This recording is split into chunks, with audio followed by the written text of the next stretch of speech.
one of the things I've been reflecting on lately is the fact that before I closed my private practice last May, I noticed that more and more fathers were calling in to make appointments and seek help for their family's nutrition. And I frankly think this is a wonderful thing. I think dads have such a powerful role in helping their children develop healthy eating habits, and they can be a significant role model to the entire family. So let's talk about that today. I've got a special guest on the show who is a father and a dietitian, and he's going to help us understand the role that fathers play, some of the barriers that fathers face in terms of having an impact on their children's nutrition, and how fathers and families can move past those obstacles and embrace the role of dad as a nutrition influencer for the family. Welcome to the Nourished Child Podcast, a show about childhood nutrition, feeding kids, and dealing with the ups and downs of growing a healthy child. Here's your host, registered dietitian and childhood nutrition expert, Jill Castle. Hey everyone, welcome to the Nourished Child Podcast. For those loyal listeners, I'm happy you've returned. If you're brand new, you picked a perfect show to join me. We are talking with dad dietitian Dezi Abeyta today. And before we get going, I wanted to just give you a few updates on what's going on this end of the world, my end of the world. What inspired this podcast was actually Dezi himself, because I met him at a conference and listened to him speak. And I thought, he's really onto something here. I'm so thrilled to see him take on this role as a dietitian for fathers, not only helping them build strength and eat better, but helping them really take on that super important role of role model for healthy eating. And it reminded me as I was interviewing Dezi of a moment that I had with my husband many, many years ago when our children were still really young. And probably, if I really think hard about this, I don't even think we had all four of our kids yet. I think we were in the toddler phase with my two oldest, and we had our third daughter who was an infant at the time. But my husband, and he might not like that I'm sharing this, but he's not a huge fan of vegetables. He does really well with salads, and he does well with broccoli and artichokes and avocados, but forget squash, definitely not mushrooms. There's just a whole host of other vegetables that he's not keen on. And so I remember one night at dinner with the toddlers and preschoolers of our family, and he was not putting any vegetables on his plate. And I don't remember exactly what I said to him, but I remember looking at him and looking at the vegetables and looking at him and giving him the little nod, and the eye direction to the plate, from the vegetable to the plate, put the vegetable on your plate, John. These kids are watching you. And I remember at the end of that meal, us sitting down and having a conversation. And I said to him, you got to fake it. You have to put it on your plate. Even if you only take one bite, make it look like you like vegetables. Make it look like you will eat vegetables, and literally just fake it for the kids' sake. And it was kind of a funny early conversation in our marriage and in our parenthood, because I could see how important he was to our children, and I could see how they watched him and how they would pick up on everything he did or even I did, but he more importantly, and I don't know if it was because he had 3 daughters, and there's this, I don't know, I'm a daddy's girl, my girls are daddy's girls, and they were watching him all the time, and he fed our kids. My husband has been very involved in feeding our children over the years and cooking for them, and so they really watched, what he did and what he ate, and so he did. He faked it. I mean, he, for many years, would put a very small amount of succotash on his plate or whatever. And I've always appreciated that he made the effort to fake liking vegetables for the sake of being a role model for our children. So we're going to get into a little bit of that today with Dezi. What else I can tell you in terms of what's happening around here? Many of you know I launched a brand new website called thenourishchild.com back in June of 2020. That website now is hosting this podcast. So again, if you go to any of the show notes, you will go to thenourishchild.com/whatever number of the show you're looking for, but you will land on The Nourished Child rather than my old website. And I have opened a shop on The Nourished Child where you can purchase our ebooks, our programs, our workshops, and our mini trainings. So some of my programs, I've broken them down into mini trainings. So they are shorter, conciser, still very impactful and powerful. So you can find lots of educational resources over on thenourishchild.com. So now let's hop into the show and the interview with Dezi Abeyta. Hey everyone, I have Dezi Abeyta on the show today. He is the dad dietitian and founder of Food Talk Nutrition, an online coaching service based in Tucson where he helps dads build muscle, confidence, and success for their families with online nutrition and lifestyle coaching. Welcome to the show, Dezi. Oh my gosh, Jill, thank you so much. We were kind of talking about this off air, but I just want to let you know, you have been one of my ongoing mentors in the field without even knowing it. So I'm super pumped to be on here. Thank you so much. Oh my goodness. Well, we should probably let the audience know we actually met back in September of 2020, right? Oh my gosh, yeah. Yeah.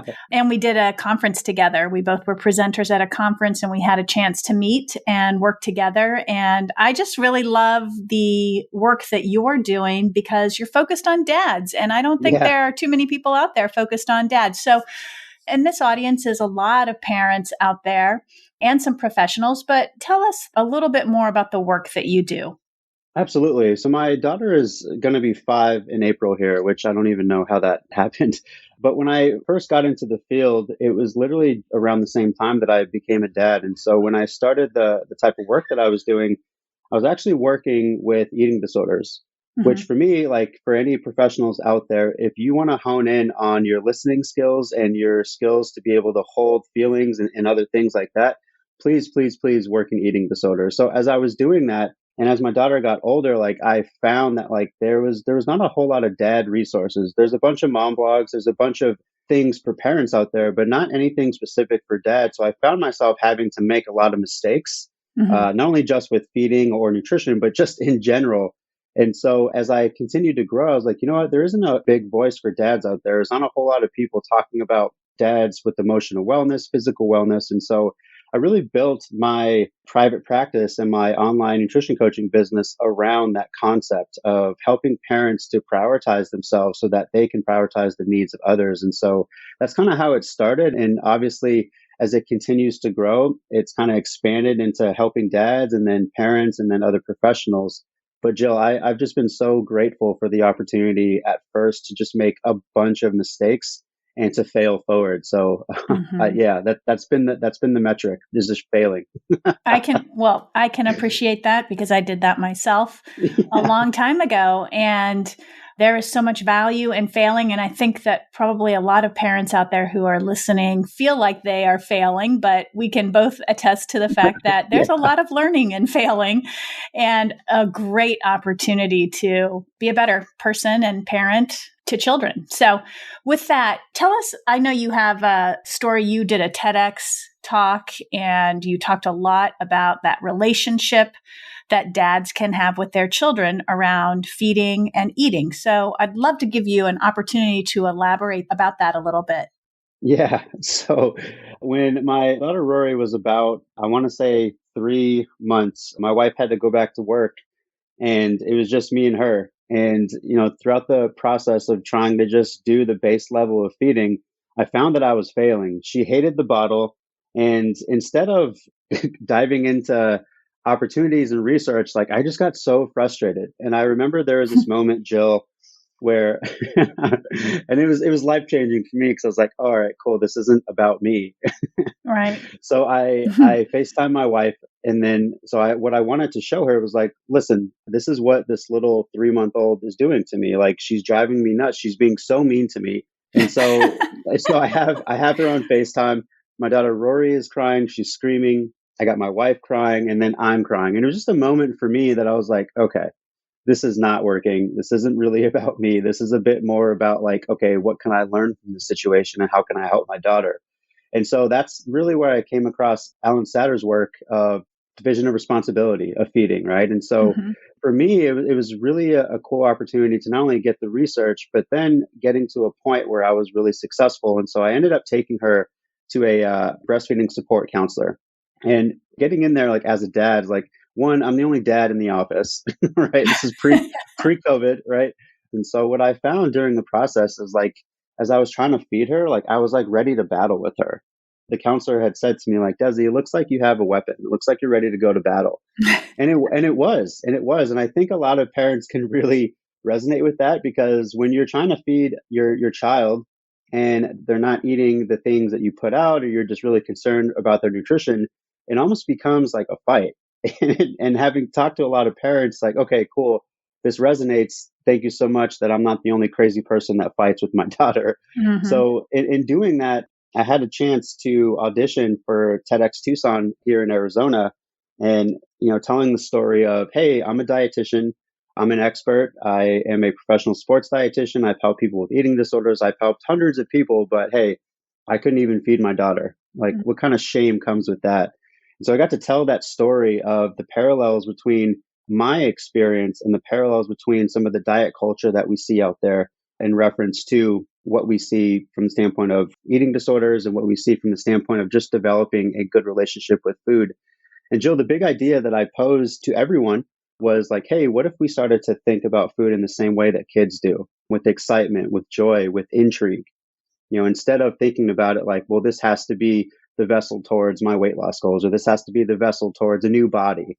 And I kind of pose this question too, and I really want parents to really take this is in most cases, parents really don't want to see their kids watching them diet and hate their bodies. Like, they don't want to hear you talk about how you need to lose X amount of pounds, and they don't want to hear how mommy or daddy doesn't look great. Like, they want to hear that mommy and daddy really love them and that they're imperfect and that all the really great things. And so I took that parallel and told that story. It was one of the coolest things, Jill, that I've ever done, because for me, it was a bucket list item of being able to step on stage, but to be able to collaborate some of my favorite things in life, which is being a dad, being a dietitian, those are some of the greatest things that I've ever had to do.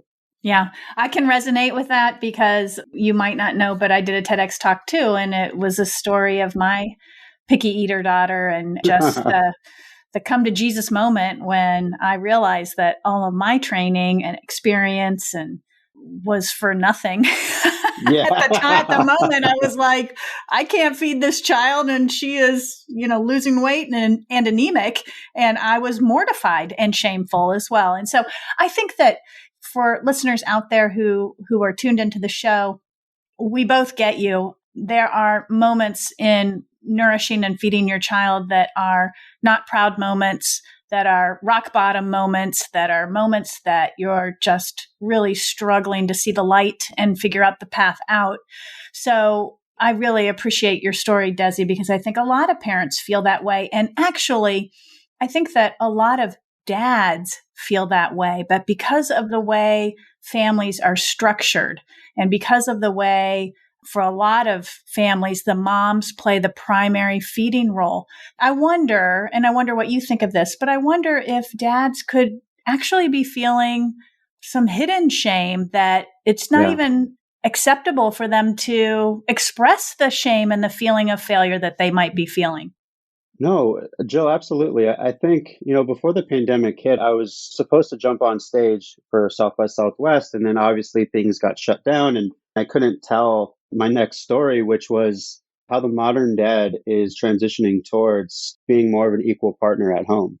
And so after doing a lot of that research and after telling the story, even just myself, I don't really think, and I'm a huge Brené Brown fan, and I think she does a really beautiful job at telling these shame stories. And, there's a story that she told about a father where in most cases, when I talk to dads, even just clients and just dads in my life, like friends, family members, whatever, we're supposed to, in classic settings, like provide. Mm-hmm. We're supposed to be heard from an authoritarian point of view, but we're not really supposed to be heard from a vulnerable space. Like, we're Right. not allowed to be like, hey, like, I'm really scared. Or, Mm-hmm. hey, even in this case, Jill, like, what I tend to find, like, I talk to a lot of moms and they're like, my pickiest eater isn't even my kid, it's my husband. Right. And Mm-hmm. so, in a lot of ways, what I tend to find is that it's not so much that they are picky, it might be a little bit more like they have food preferences.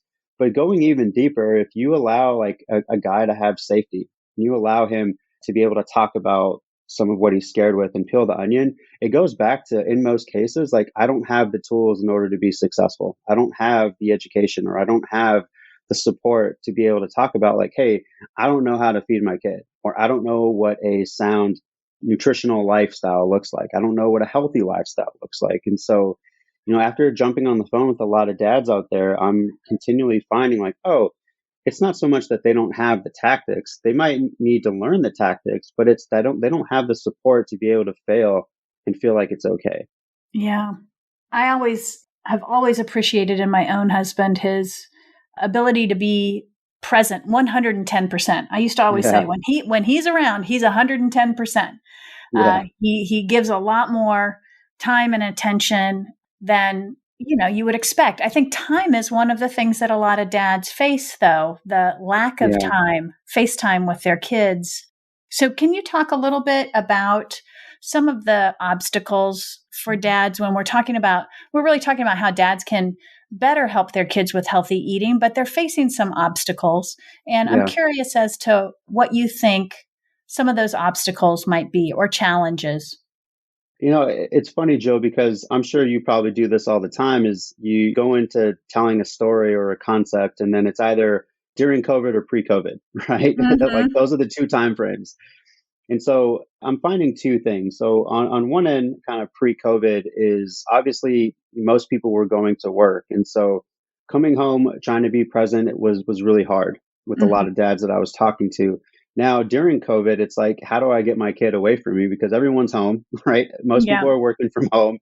And so I tend to find, and this is something that I'm consistently working out. And I think a perfect example of that is, my daughter does swim lessons. And so yesterday I'm there watching her with other parents, and they do a great job of like social distancing everyone. And most of the parents, and a lot of them being dads, are on their phones, and they're just like kind of locked into distraction. And I think at the very base level, it's like, okay, like, there's likely some disconnect happening here. But going even further, like, asking dads out there, like, okay, what's stopping you or preventing you from putting away your phone right now and just being present? Because a Mm-hmm. lot of those kids were looking at their parents for approval as they're doing really cool things in the pool. And it kind of just reminded me of areas that I need to continue to grow. And I think the first thing, and I have to do this with a lot of my clients, is, hey, give yourself a phone curfew. Like, I get it. Like, we're all locked into it. It's part of our distractions, likely how a lot of us work, but put it in another room and just work to be present. I love how you talk about your husband, that he's there 110%. I like to think that I'm like in the 85s, that I can continually get better in that area. But I think overall, it's just making sure that even just with kids, like, they are your next legacy. So, like, feed into them, nourish them.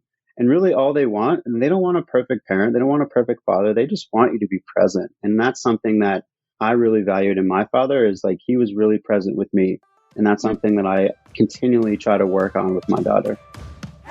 This episode is brought to you by The Nourished Child, the ultimate nutrition school for parents who want to raise good eaters. Kids change a lot. Their nutrition needs, eating habits, and food preferences do too. So much so, it can be hard to keep up. The Nourished Child helps parents get crystal clear on raising healthy kids who are good eaters. We've cracked the code on nourishing the whole child, whether you're raising a baby, a teen, or a child with health concerns. You'll find free resources, guides, tutorials, and programs to help you get the inside scoop on food and nutrients, positive food parenting, and building self-motivated, autonomous kids who enjoy all foods.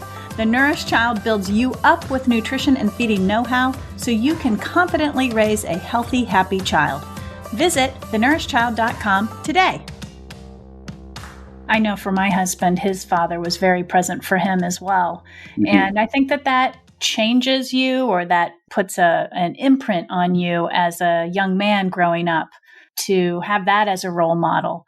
Let's talk about some of the other challenges. You mentioned picky eating, that some dads are pickier than their kids. And I'm thinking about also just stress. I mean, I think pre and post pandemic, or current pandemic, one could argue that, the stress during the pandemic is even higher for a lot of dads. What are some of those types of things, food preferences, picky eating, stress eating? Are you seeing those as challenges in terms of being that role model for children that dads could be facing? I think so. I would say probably pre-pandemic, I was hearing a lot more of the picky eating. And now, Jill, it's just completely transformed into a great deal of emotional distress, a great deal of emotional eating. They're not sleeping very well, which obviously, like sleep is the foundation of everything. And so that causes them to really be worried about the cravings that they have. They're less active. Most, being inside or not getting adequate sunlight. There's just a lot of things. And I try to, anytime a dad reaches out, like, hey, like, I'm really interested in working with you. Like, what does it look like? I'm always asking questions, because most of them come in like, I really want to get this food thing handled. But as we expand and kind of peel the onion a little bit more, it becomes about how they're spending their time. It becomes about how they navigate stress. It becomes about how heavily connected they are to their most important relationships. And those are the things that I really try to lean into. Because sometimes, I'll jump on a call with a dad, and we are developing these really great keystone habits and health behaviors. And when I talk about like, hey, like, how often are you taking your kids to the park when you have time? How often are you and your significant other going on a walk? And most of the time, that's what I'm motivating them to do. That's what I'm prescribing as their nutrition coach, if you will.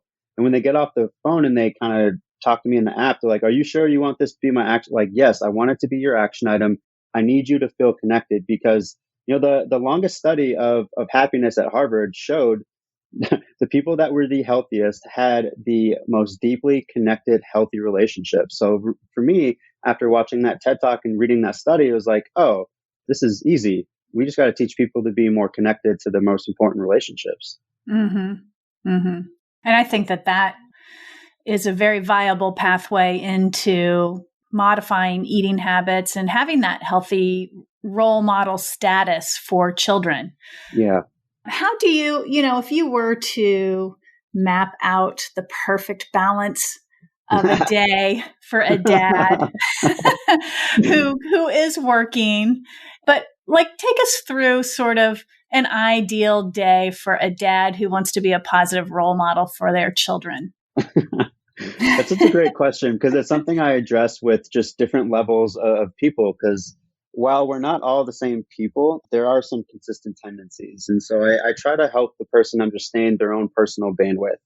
And I kind of give this example, having worked with Major League Baseball and these elite level athletes, they have 9 to 10 hours to devote to their education, their training, their body, and their recovery.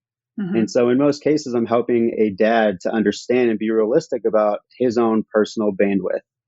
Being able like, okay, so here are your health behaviors. Like, how much time can you dedicate to this? So in most cases, Jill, I'm asking them to take a look at their last 10 minutes before they go to bed and the first 10 minutes in the morning, because what we can do there is try to develop cues and try to develop health behaviors that are going to help. So an example of that might be like, look, if you don't have 8 hours to sleep, like, let's make sure that we provide a consistent bedtime. I don't care if it's 9, 10, 11, even 12. Let's make sure that we're consistently going to bed at a good time and consistently waking up at the same time. And at the same time, your last hour before you go to bed, like, what are you doing? Are you attached to your screen? Are you watching TV? Do you have a TV in the room? So I'm giving them a lot of like base level education about what a nighttime and morning routine can look like. Mm-hmm. And then going even further, taking a look at their work schedule, it's like, okay, even right now, how often can you take a walking meeting? How often can you go take the kids to the park? Let them see you being active. A lot of us are working out at home.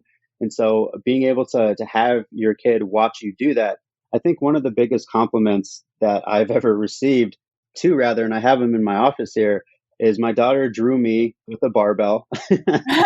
And then she drew like what a balanced plate looks like. And to me, like that's the biggest compliment because that means that she's watching me. That means she hears Mhm. me talk. And so I think in a lot of ways is just trying to be realistic about your own personal bandwidth.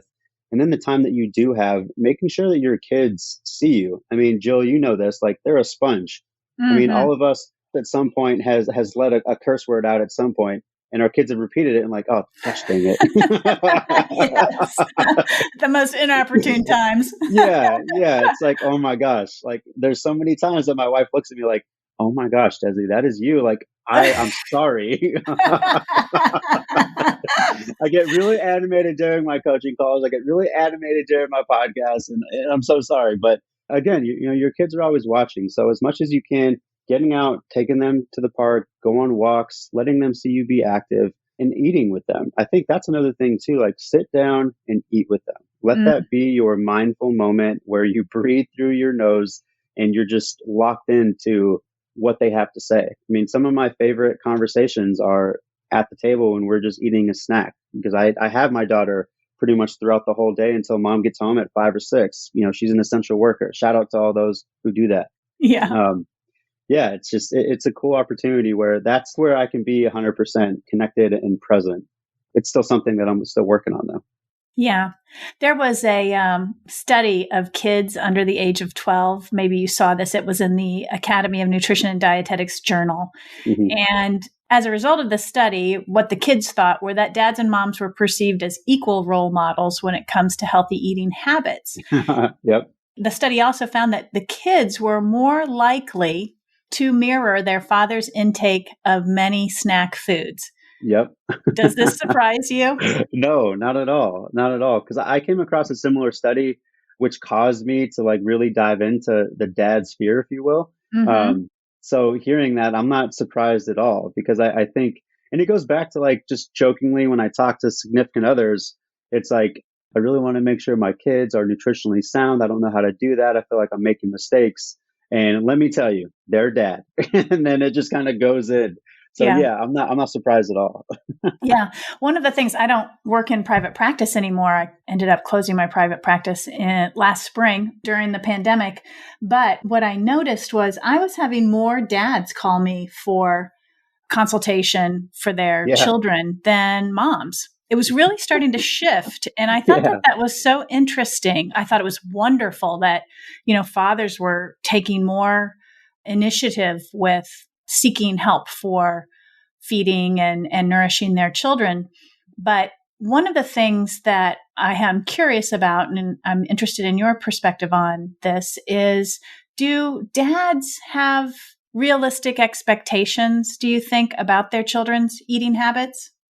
That's a great question. I think most people are privy to having really unrealistic expectations. I love the Tony Robbins quote where most of the time where, you know, he's just talking about people in most cases overestimate what they can achieve in a year and underestimate what they can achieve in 5 years. And Mhm. I take a lot of that into talking with parents because in most cases, the dads that I talk to, they feel like it's going to get figured out. Yeah. But as we go deeper and as we go into even their own childhood feeding stories, they're finding the reason why they're asking questions because they didn't grow up with a great relationship with food. And so the reason why they're asking questions is because they want to submit a different legacy and they Hmm. want to be able to teach their kids something new. And so while like if you talk to them at base level, it's like, oh, like they'll figure it out. Once you like keep peeling the onion, and this is why for our professionals out there, you know, any listeners, this is why it's really important to listen, Hmm. to stop talking and to listen. Because if you peel the onion a little bit more, most of them are coming because they're like, look, this was my childhood feeding story and I want something to be new for my kids. So it really, it motivates me, not only just as a professional, but as a dad and a person that others are really working to level up in that way because we need it. The world needs it. Yeah, I think that's wonderful. And I would just to add on the professional comment, I agree. We need to bring more humanity to those conversations that we're having with parents. And we do need to peel that onion because when somebody comes and says, I want a diet for my child, rather than being like, oh, diets don't work and you Yeah. should never do that, That's what they think they need because that's what the culture of our society is telling Hmm. parents that they need to do. But the reality is, it probably is that they need to connect more. They need to have more Yeah. structure in their day. There are so many other things that have nothing to do with limiting food or the prescription of combinations of food. Yeah. And so for the professionals out there who are listening, whether they be pediatricians or dietitians or nurses or speech pathologists, it's like peel that onion, listen, Yeah. stop talking Please. and just listen to Please. what people are coming to you for. So I guess this is a personal question for you. What are the ways that you feel that you influence your own daughter's eating habits? And this goes back to just her being 3 months old and understanding that this is a long term, this is a marathon. And I know, Jill, you mentioned that during the talk that we had, is that it's a marathon. And Mm-hmm.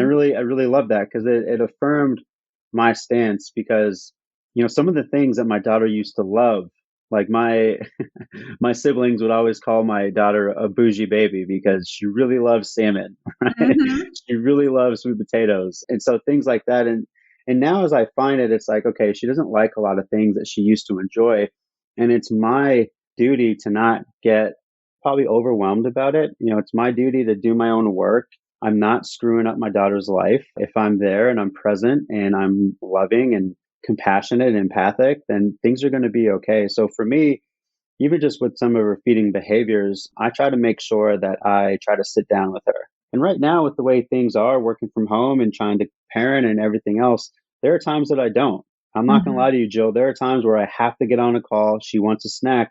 And, Elsa's going on screen right now. That's just where we're at, right? Mm-hmm. Mm-hmm. So there's a lot of imperfection in it. At the same time, I find that helping her to understand what balance looks like. Her and I have an ongoing joke is like when she's done playing or swimming or doing anything, it's like, all right, Gatorade is for recovery. Okay. Carbs and protein are for recovery. When we sit down and have our meals, Rory, where's your protein? Where's your carbs? Where's your color? And where's your fat? And so like I'm already starting to introduce that and not Mm-hmm. in a way that's like you have to have all of this, but more so like, hey, this is what balance, this is what mommy and daddy's plate looks like. Mm-hmm. And we're always trying to introduce her to new meals. I mean, we started using Purple Carrot, which is a meal delivery service, a while ago because we were just getting too bogged down by the stuff that we had to do and we didn't have time to develop dinner. So it was like, all right, how do we do this? And even just with the new flavors and everything else, like we're still putting small amounts for her to try. And there are times where she's not going to try, and that's okay. We don't make it about like do this or else, but more so like, okay, this is a long term thing. And at some point, she's going to start developing more of a food ideal of like, all right, I'm going to try everything before I just say no. Right now, with her almost being 5, like she's a little bit on the side of like 70% no. Mm-hmm. Yeah. Well, yeah. And to me, I hear that and I think, well, that's pretty normal. Right? That's um, normal. yeah.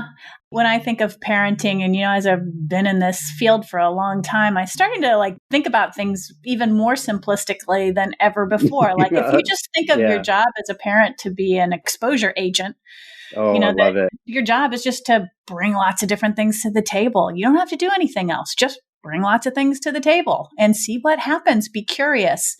Kids, over time accumulate the diet that they're going to have. I mean, you cannot control that. And it brings me back to a very early statement in our conversation that you made where you talked about the bottle, I think, right? As using the Yeah. bottle as a weapon.